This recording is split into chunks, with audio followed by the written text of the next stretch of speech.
宜兰东山的乡公所最近公告，这公园、广场甚至是儿童游乐场呢，这个公共场所，汽机车甲脚踏车拢袂使停，而且明仔载就会开始处罚。机车、脚踏车规排停伫东山火车站前广场，这个违停车已经互人订看到单。乡公所就来进行来张贴公告，也来希望所有的民众可以将你的脚踏车或者汽机车放置在安全而且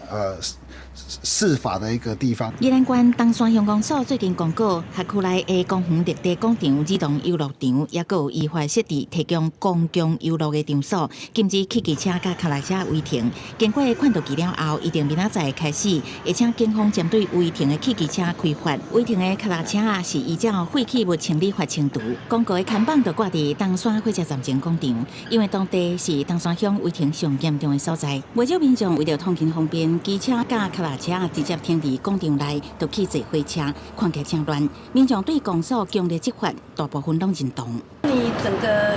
一个公园，它变成